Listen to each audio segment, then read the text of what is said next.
Stories from the Five Towns by Arnold Bennett.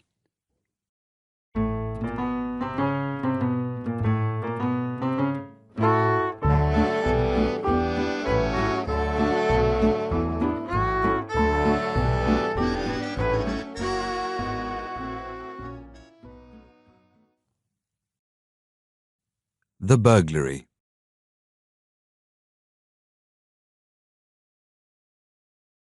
Lady Dane said, "Gee, if that portrait stays there much longer, I shall go mad. I can't eat any more with it up there." She looked up at the big portrait on the wall opposite the breakfast table. Sir Jehoshaphat said nothing. Lady Dane did not like the portrait. Nobody in the Five Towns liked the portrait. But the portrait was by Cressage, the finest portrait painter in England, and a portrait by Cressage cost £1,000 or more. Sir Jehoshaphat Dane was perhaps the cleverest and most successful businessman in the Five Towns. His business, called Dane Brothers, had one of the biggest pottery factories in England, and their cups and plates went all over the world.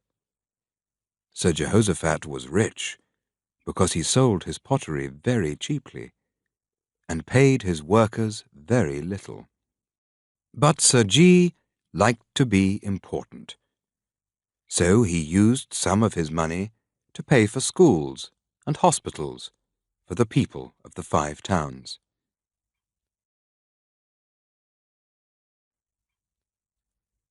The people of the Five Towns often laughed at Sir Jee, but they also wanted to say thank you for the schools and hospitals.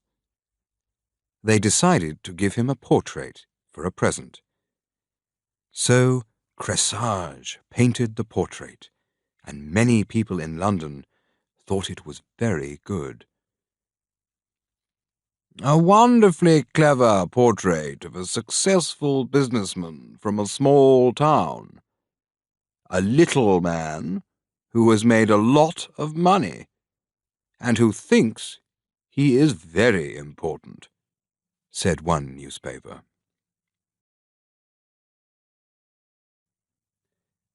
It was not a kind portrait, and many of the people of the Five Towns laughed when they saw it.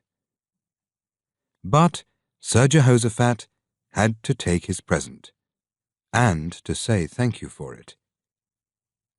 Now it was on his wall in his home, Sneyd Castle, and after 16 months, Lady Dane was tired of looking at it.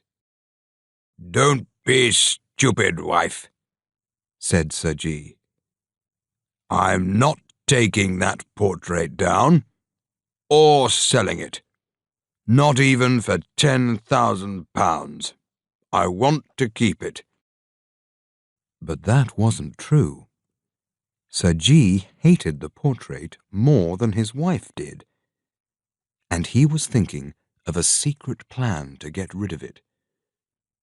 "Are you going into town this morning?" asked his wife. "Yes," he answered. "I'm in court today." He was one of the town magistrates. While he travelled into town, he thought about his plan for the portrait. It was a wild and dangerous plan, but he thought it was just possible. That morning, the police were very angry with Sir Jee. A man was in court, and the police said he was a burglar.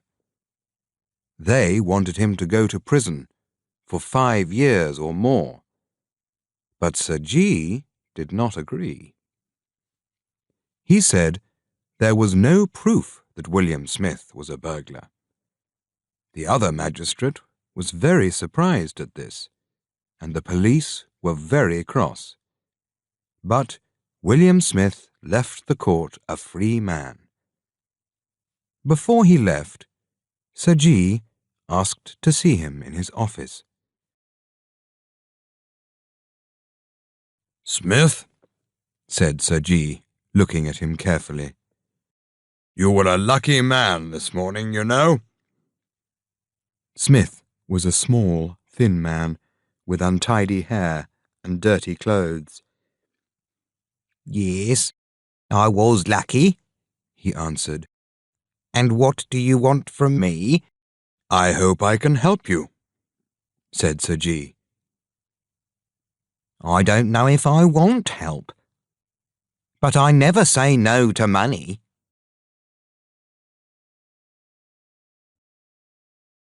"Sit down," said Sir Jee. William Smith sat down at Sir Jee's desk. "Well?" he asked. "I want you to steal something from my house, but it won't be a crime." "What?" Smith was very surprised. "In my house, Sneyd Castle, there is a portrait of myself. I want someone to steal it." "Steal it?" "Yes." "How much will you pay me for doing it?" "Pay you?" said Sir Jee. "It's a crissage.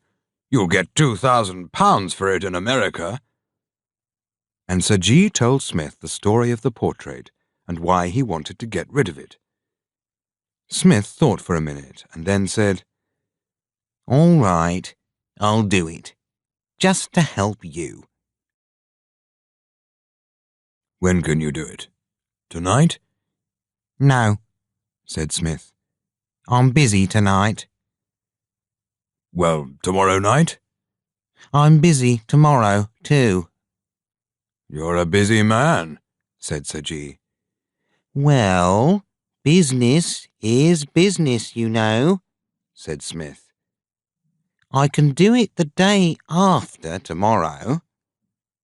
"But that's Christmas Eve."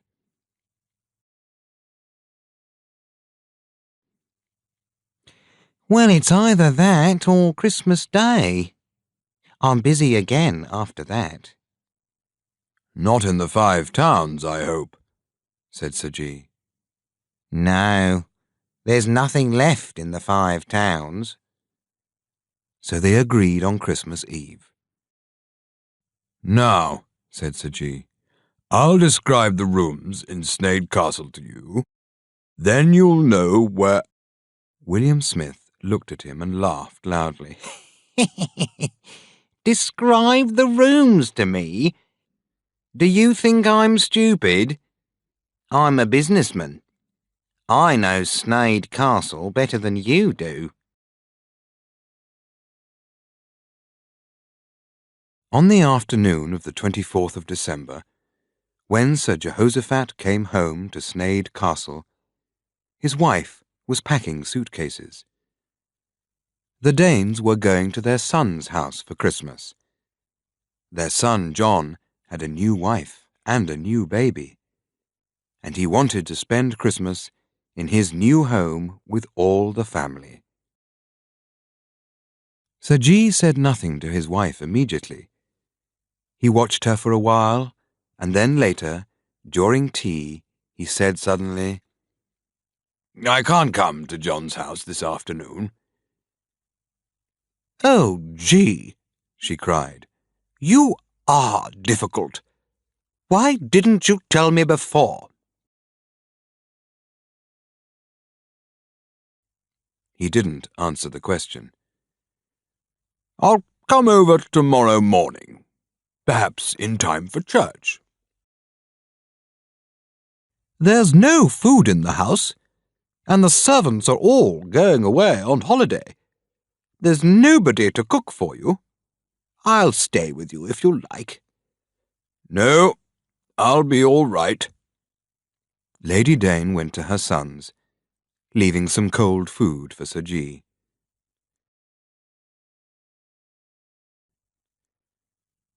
Sir Jee had a cold, silent meal in front of his portrait. He was alone in the castle. And that was a good thing, he decided.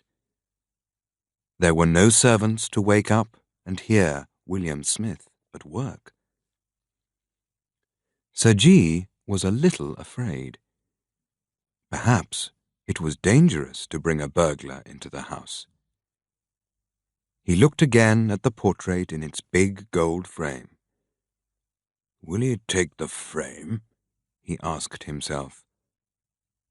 "I hope he doesn't. It's very heavy. I don't think one man could carry that." But perhaps Smith had someone to help him.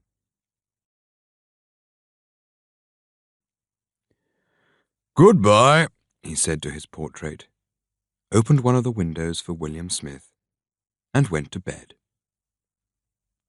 He did not sleep. He listened. At about 2 o'clock, there were a few noises. They stopped, then started again. Smith was at work.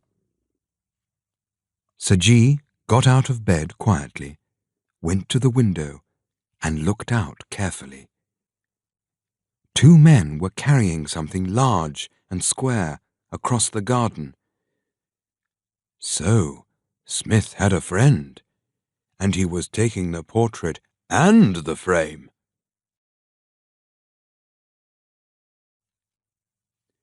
Sir Jee went back to bed. He slept for a few hours and then went downstairs. The portrait was on the floor with some writing across it in big white letters. "This is no good to me." It was the big gold frame that was missing. And that wasn't all. Plates, knives, forks, spoons, cups, everything made of silver was also missing.